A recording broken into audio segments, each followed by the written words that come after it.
Everyone. ఈరోజు bread bonda ఎలా తయారు చేయాలనేది ఈరోజు చూపిస్తున్నాము. ఈరోజు మా అక్క వాళ్ళ ఇంటికి వచ్చినాము, స్నాక్స్ టైము, అందుకే మమ్మల్ని ఇన్వైట్ చేసింది. మా అక్క వాళ్ళ పాప కూడా వచ్చింది, మా మనవరాలు కూడా వచ్చింది. అందుకే ఈరోజు ఈవినింగ్ స్నాక్స్ ఎలా తయారు చేయాలనేది చూపిస్తాం, ఓకేనా? ఇంట్లో కేజీ ఆలుగడ్డలండి. ఇప్పుడు నేను 1 గ్లాసు వాటర్ వేసిన, చూడండి. ఇప్పుడు ఇది కుక్కర్ మూత, సెక్విక్ లిడ్ అంటారు మన ఏఎంసీలో. ఈ లిడ్ పెట్టిన, ఇది 24 సూపర్ హై, చూడండి పెట్టేసిన. ఇప్పుడు స్టవ్ వెలిగించుకుందాము. వెలిగించుకొని ఇది చాలా సాఫ్ట్గా ఉండాలి, మెత్తగా ఉండాలి కాబట్టి టర్బో పెడదాం, ఓకేనా? ఇది వచ్చినాక ఎలా వచ్చిందో చూపిస్తాం. ఇప్పుడు ప్రెషర్ వెళ్ళిపోయిందండి.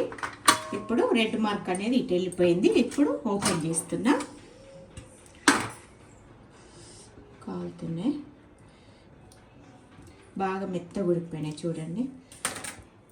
కాలుతుందండి చాలా. కొన్ని చల్ల వాటర్ పోసుకొని ఇక చూడండి ఎంత బాగా వస్తుందో. ఇట్లా తీసేసుకోవాలి. ఇప్పుడు ఇది ఇరేషియా వాక్, 24 ఇరేషియా వాక్ అండి, చూడండి. 24 ఇరేషియా వాకు. ఇది మనం free heat, stove high flame పెట్టుకొని, చూడండి.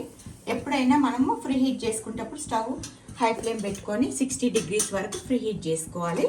ఇప్పుడు వేడెక్కింది, ఓపెన్ చేసి చూడండి ఎంత వేడి ఉందో. అందులో కొంచెం ఆయిల్ వేసి జీలకర్ర ఆవాలు వేసుకుందాము.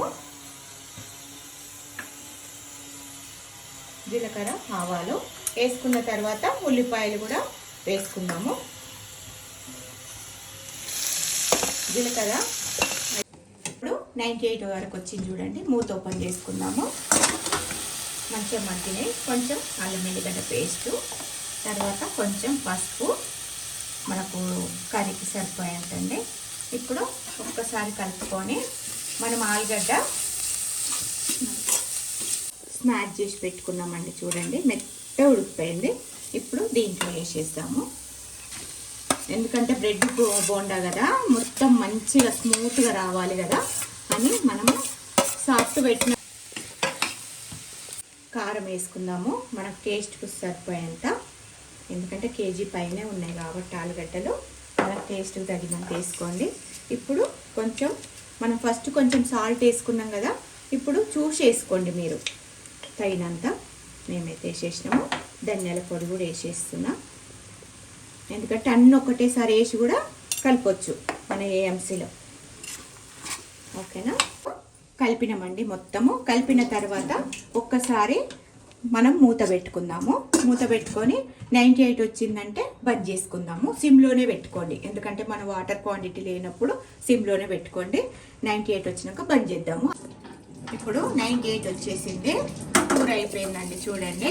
ఈ కూర ఇప్పుడు బ్రెడ్ బోండాకి ఆలూ ఫ్రై రెడీ అయిపోయింది. ఈ కూర అంతా ఇందులో పెట్టేసుకుందాము, ఎందుకంటే చల్లగా కావాలి కదా.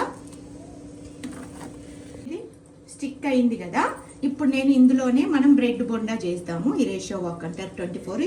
మా అక్క వాళ్ళు తీసుకొని 6 ఇయర్స్ అవుతుందండి. వాళ్ళు కూడా 4 బౌల్స్ తీసుకున్నారు. ఇప్పుడు ఇది వాష్ చేసి ఇందులోనే బ్రెడ్ బోండా చేద్దాం. బ్రెడ్ను చూడండి, బ్రెడ్ అనేది ఇగో ఇలా సైడ్స్ అన్నీ కట్ చేసుకోవాలి. కట్ చేసుకున్న తర్వాత అన్నిట్లా రెడీ చేసి పెట్టుకున్న తర్వాత ఆలు కూడా చల్లగా అయిపోయిన తర్వాత ఇప్పుడు చూడండి ఎలా చేస్తున్నారో. ఇందులో వాటర్లో ముంచేసి, ఎందుకంటే బ్రెడ్ తడుస్తూనే కదా కర్రీ అనేది అందులో ఉంటుంది.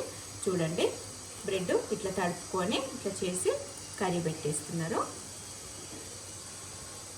చూడండి అలా లడ్డులాగా చేసుకొని మొత్తం అలా పెట్టి ప్రెస్ చేయడమే. అప్పుడు ఇది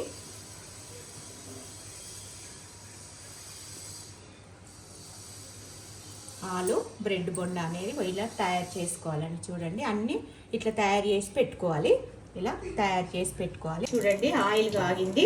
ఇప్పుడు ఇలా తయారు చేసి పెట్టుకోవాలి. అన్నీ చేసి పెట్టుకున్న తర్వాత ఒకటొకటి ఇలా వేసుకోవాలి. చూడండి ఆయిల్ చూడండి చిక్కబడదు, నల్లబడదు. మన ఏఎంసీ కుక్వేర్లో ఎలా ఉందో అలానే ఉంటుంది. చూడండి ఫస్ట్ ఇట్లా రెడీ చేసి పెట్టుకుంటే ఈజీ అవుతుంది అన్నట్టు మనకి, అంతే. చూడండి చూడండి ఫాస్ట్గా బ్రెడ్ కదా, చాలా ఫాస్ట్గా అవుతుంది. ఎందుకంటే కర్రీ కూడా మనము బాయిల్ చేసుకున్నాం, కర్రీ వండుకున్నాం కాబట్టి. ఇక చూడండి రెడీ, ఈవినింగ్ స్నాక్స్ రెడీ. మనము బ్రౌన్ కలర్ వచ్చే వరకు వేయించుకోవాలి. అప్పుడు మనము ఇలా తీసుకోవాలి. చూడండి ఎంత బాగా వస్తాయో.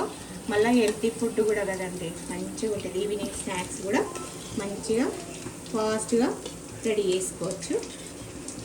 చూడండి బ్రెడ్ బోండా మళ్ళీ బ్రౌన్ కలర్ వచ్చే వరకు వేయించుకొని చూడండి ఎంత బాగున్నాయో. లడ్డు లడ్డుగా ఎంత బాగున్నాయో, చూస్తేనే తినాలనిపిస్తుంది కదా. మీరు కూడా చేసుకుంటారు కదా. చూడండి అన్నీ ఇలానే చేసి పెట్టుకున్నాం కదా. ఇలా చేసి పెట్టుకుంటే అన్నీ తొందరగా అయిపోతుంది. బ్రెడ్ బొండా రెడీ అయిపోయినాయండి. ఎంత బాగున్నాయి కదా ఈవినింగ్ స్నాక్స్. ఈ ఏఎంసీ కుక్వేర్ కావాలన్నా మీకు ఇందులో ఆయిల్ తక్కువ పడుతుంది, ఆయిల్ పట్టుకోదు, పొగలు అనేది రాదు, ఓవర్ బాయిలింగ్ అనేది కాదు. అందుకోసమే ఏఎంసీ కుక్వేర్ బెనిఫిట్స్ చాలా ఉన్నాయి. కావాలంటే కింద స్క్రోలింగ్ నెంబర్ వస్తుంది, కాల్ చేయండి. ఈవినింగ్ స్నాక్స్ మీరు కూడా తయారు చేసుకోండి. బొండా రెడీ అయిపోయింది. ఎంత బాగుందో కదా. బా చూడండి ఇవేనండి మా చిన్ని క్యూటీ మన్మరాలు బంగారు తల్లి. చూడండి చూస్తుంది చూడండి. లైక్ కొట్టండి, సబ్స్క్రైబ్ చేయండి, కామెంట్ పెట్టండి. మా మన్మరాలు ఎలా ఉందో బంగారు తల్లి.